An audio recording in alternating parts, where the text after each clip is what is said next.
So let's go in the opposite direction. Now let's take a look at the integrals of inverse trig functions. So if we have the integral of 1 over 1 plus x squared, we try to figure out what function had a derivative of that. And you should remember that this one is going to be arctangent of x, but this is going to be plus c.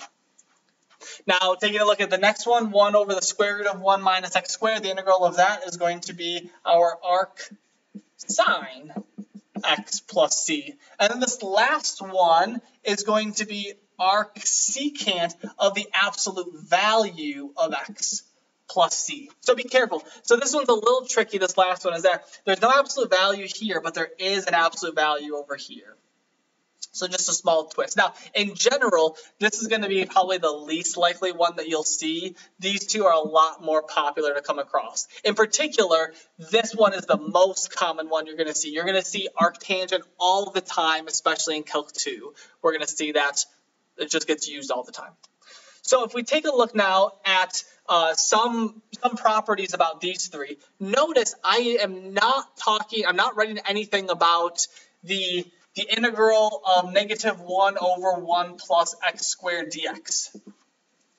So this, you're trying to figure out what function has a derivative equal to this. You might try to remember, oh, that one was our cotangent, right? Because the tangent one had the positives, the co-ones had the negatives. So you could have the negatives, and you could remember that this is our cotangent.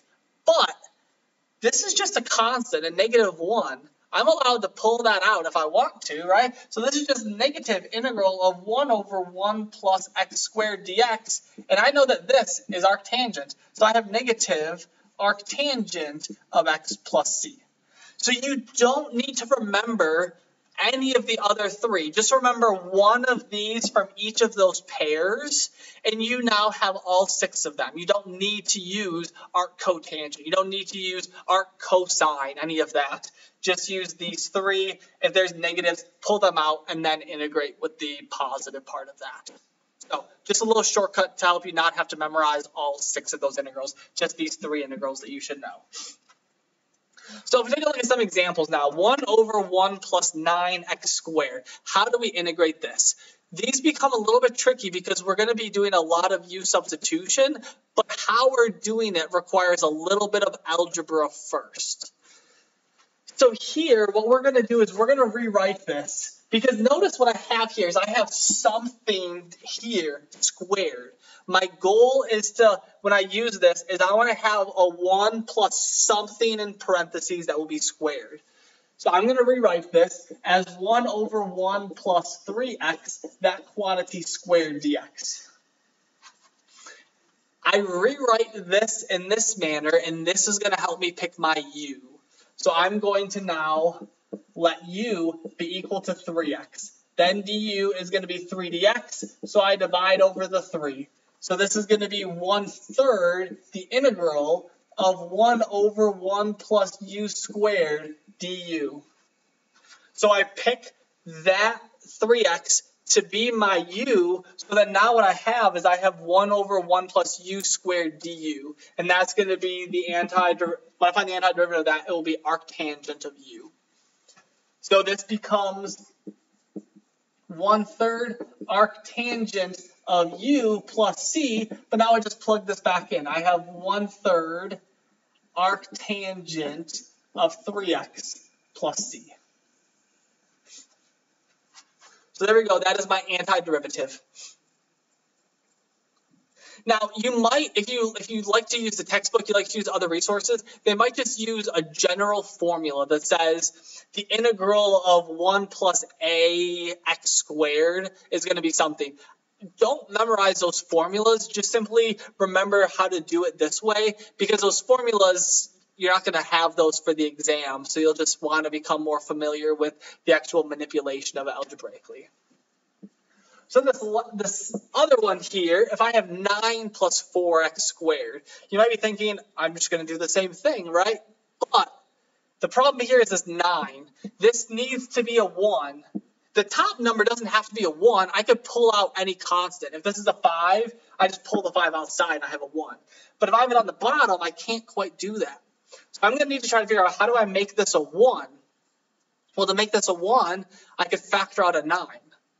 It's going to look funny, but I'm just going to factor it out. So I'm going to take out a 9, and what I'm left with is a 1. Okay, I factor out the 9, but then if I factor out a 9 here, I'm going to have 4 9s. So I have 4 over 9 times x squared dx. Now, if you distribute the 9 inside, you see that you get the same thing, so you did this properly. So I have a 1/9 I'm going to take out front, so I have 1/9. Now I have the integral of 1 over 1 plus 4 over 9x squared dx. And I want to try to write this, just like I did up there, something squared.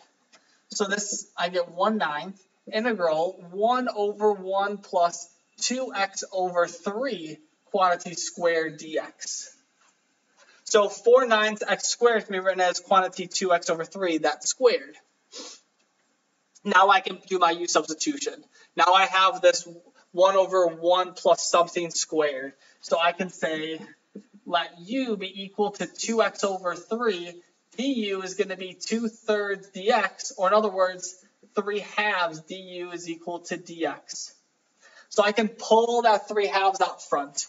So I have 3/2 times 1/9, so I have 3 over 18 integral 1 over 1 plus u squared du. I integrate this to get arctan, so I have 1/6 arctan of u, but u is just what we said was 2x over 3, so I have 2x over 3 plus c. So there we go. That is how you can integrate it if that first number over there is not 1. Just factor it out and then do the same trick that we just did. So to manipulate some of these other ones, it's going to be similar algebraic tricks again, that we're trying to write things as something squared. Because notice within all 3 of these, we have something squared that we'd like to be able to replicate or be able to manipulate to be able to do u substitution.